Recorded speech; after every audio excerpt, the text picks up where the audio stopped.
Hello friends, আমি চলে এসেছি স্মিতা তোমাদের সাথে গল্প করতে। সবার প্রথমে বলবো happy new year, wishing you a year filled with love, peace and memorable moments. Once again happy new year. তোমাদের সবার আজকে কার কী প্ল্যান জানিও।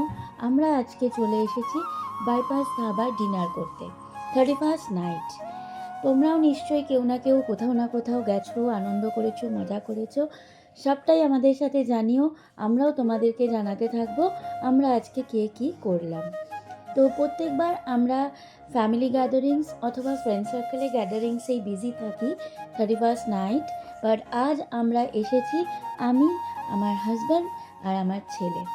তো এই আমার হাজব্যান্ড এখন গাড়ি পার্ক করবে, আমরা দুজন নেমে আগে সিট বুক করার প্ল্যানে আছি। কারণ তোমরা সবাই জানো ভিড় হয় আজকের দিনটা। তবে হ্যাঁ, আজকে বেশি ভিড় হয় রিক্স অ্যান্ড পাবগুলোতে, সেহেতু একটু ফাঁকা পাওয়াই গেল। আমরা ঢুকেও পড়েছি, বসে আছি। আমার ড্রেসটা কেমন হয়েছে তোমরা জানিও। তো বসে এখন অপেক্ষা করছি খাবারের জন্য। এই টি শার্টটা তোজোকে আমরা গিফট করেছি নিউ ইয়ারের জন্য। কেমন হয়েছে জানিও। গল্প করতে করতে খাবার চলে এসেছে। প্রথমেই চলে এসেছে লোভনীয় কাবাবস অ্যান্ড স্যুপ। স্যুপটা আমার ডিমান্ডে, বিকজ আমি স্যুপ খেতে ভীষণ ভালোবাসি। তোমরা কি স্যুপ খেতে ভালোবাসো জানিও। কাবাবস হচ্ছে আমার হাজব্যান্ড আর আমার ছেলের প্রিয় ডিশ।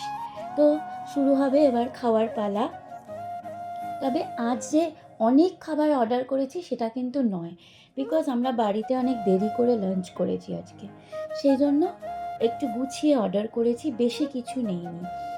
তো খাওয়ার শুরু হয়ে গেছে। কর্তামশাই মানে আমার কর্তামশাইয়ের নাম হলো সৌজিৎ। আমরা সবাই কিন্তু এস দিয়ে, সৌজিৎ, স্মিতা অ্যান্ড শ্রেয়াস। আমাদের নামগুলো ভালো লাগলেও জানিও। এবার চলে এসেছে কাবাব সৌজিতের প্লেটে। সৌজিৎ দেখি কাবাব খেয়ে কি বলে। কি সৌজিৎ, কেমন লাগলো কাবাবটা বলো। এটা একটা বলি, আমরা কিন্তু ইন্ডিয়ান খাবো ভাবলেই ছুটে যাই bypass dhaba, because bypass dhaba আমাদের ইন্ডিয়ান ডিশের জন্য ভীষণ ফেভারিট।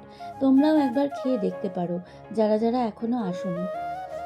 কাবাবটা এবার খেয়ে বলুক সৌজিৎ ওর কেমন লাগলো। ওর কাছে আমি রিয়াকশান চেয়েছি, গুড আর ব্যাড যেটাই হোক বলো। আশা করছি ভালোই লাগে। দেখছো বলছে দারুণ, আমি জানতাম ভালো লাগবেই। যাই হোক, শ্রেয়াসেরও ভীষণ ভালো লেগেছে। এরপর চলে এসেছে গরমা গরম মাটন বিরিয়ানি। মাটন বিরিয়ানি লাভার আমার মনে হয় পৃথিবীতে তোজোর থেকে বড় কেউ হতেই পারে না। ও 365 দিন বিরিয়ানি পেলে খুশি। এই টি শার্টটা কেমন হয়েছে আগেই তো জিজ্ঞেস করলাম, জানিও। মোটামুটি অনেকগুলো ছবিও তুলে নিয়েছি। এরপর গাড়ি করে একটু ঘুরতে বেরোবো, ডিনার হয়ে গেছে প্রায় কমপ্লিট। ঘুরতে ঘুরতে চলে এসেছি পাটুলি। দেখো কত সুন্দর বাজি ফাটছে। হ্যাপি নিউ ইয়ার, টাটা, ভালো থেকো, আবার কথা হবে।